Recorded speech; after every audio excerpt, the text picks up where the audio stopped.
പ്രിയ സുഹൃത്തുക്കളെ, തുറന്ന പുസ്തകം ഗ്രൂപ്പിൻ്റെ ലൈഫ് ടിപ്സിലേക്ക് ഹൃദ്യമായ സ്വാഗതം.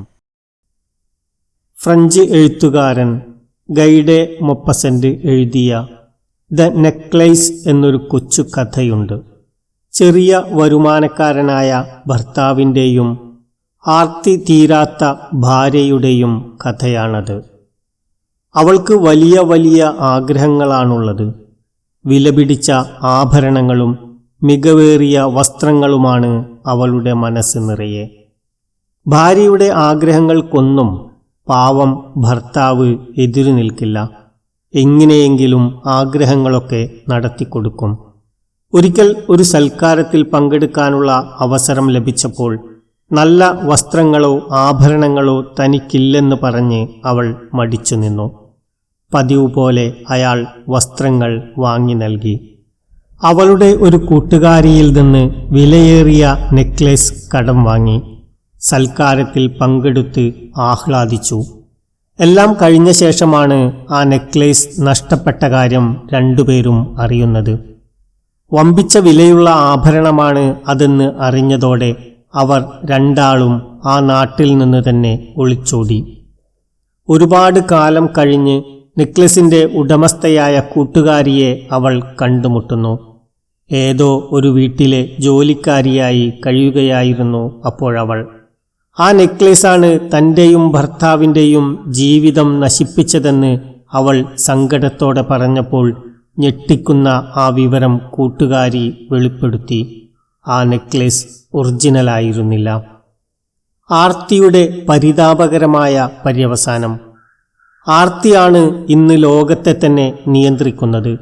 പണത്തോടുള്ള അടങ്ങാത്ത പ്രണയം മനുഷ്യനെ ചതിച്ചു കളഞ്ഞിരിക്കുന്നു. ആരെയും ചതിച്ചും കൊന്നും വിറ്റുതുലച്ചും സമ്പത്ത് കുന്നുകൂട്ടാനുള്ള വ്യാമോഹങ്ങൾ. അവസാനം ഒന്നിലും സംതൃപ്തി കണ്ടെത്താനാകാതെ ഒടുങ്ങിത്തീരുന്ന ജീവിതം.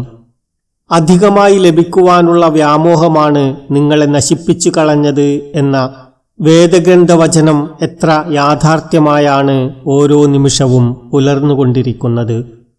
മദ്യത്തിന് ലഹരിയുള്ളതുപോലെ സമ്പത്തിനും ഒരു ലഹരിയുണ്ട് എന്ന് ഖലീഫ ഉമർ പറഞ്ഞിട്ടുണ്ട്.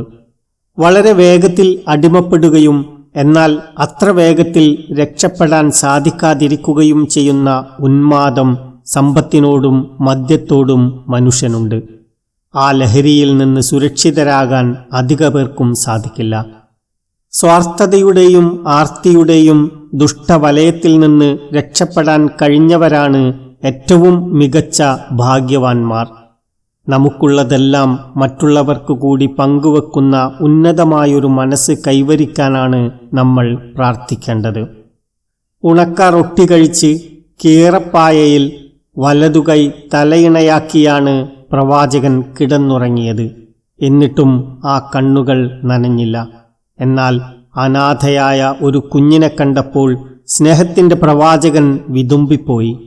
പട്ടിണി കിടന്ന് വയറൊട്ടിയവരെ കണ്ടപ്പോൾ കണ്ണുപൊത്തി കരഞ്ഞുപോയി. സ്വന്തം ദുഃഖങ്ങളെ നിസ്സാരമാക്കി അന്യന്റെ ദുഃഖങ്ങളെ സ്വന്തമാക്കുന്ന ഈ മനസ്സാണ് പ്രവാചകൻ നമുക്ക് നൽകിയ സമ്മാനം. യൂറോപ്പ് മുതൽ സിന്ധു നദീതീരം വരെ കീഴടക്കിയ അലക്സാണ്ടർ ചക്രവർത്തി മരണത്തിന്റെ തൊട്ടുമുമ്പ് കൂടെയുള്ളവരോട് പറഞ്ഞത്രേ, എന്റെ ശവപ്പെട്ടി കൊണ്ടുപോകുമ്പോൾ 2 കൈകളും പുറത്തേക്കിടണം എന്ന്. ലോകത്തിന്റെ മുഴുവൻ അധിപതിയായി വാണ അലക്സാണ്ടർ മരിച്ചു പോകുമ്പോൾ വെറും കൈയോടെയാണ് പോകുന്നത് എന്ന് ജനം കാണട്ടെ എന്നായിരുന്നു അദ്ദേഹം പറഞ്ഞത്. ഗബ്രിയേൽ ഗാർസിയ മാർക്കോസ് അസുഖബാധിതനായി കിടന്നപ്പോൾ ഡയറിയിൽ എഴുതിവെച്ചത് ഇങ്ങനെ: ഇനിയൊരു ജന്മമുണ്ടെങ്കിൽ 1 മിനിറ്റ് പോലും ഞാൻ ഉറങ്ങില്ല. ഉറങ്ങിത്തീർക്കുന്ന ഓരോ നിമിഷവും എനിക്ക് നഷ്ടപ്പെടുന്നത് വെളിച്ചത്തിന്റെ 60 സെക്കൻഡുകളാണ്. അതെ, അങ്ങനെയെങ്കിൽ സങ്കടപ്പെട്ട് കഴിയുന്ന ഓരോ മിനിറ്റിലും നാം നഷ്ടപ്പെടുത്തുന്നത് സന്തോഷത്തിന്റെ 60 സെക്കൻഡുകളാണല്ലോ. എല്ലാവർക്കും നന്മകൾ നേരുന്നു. നന്ദി.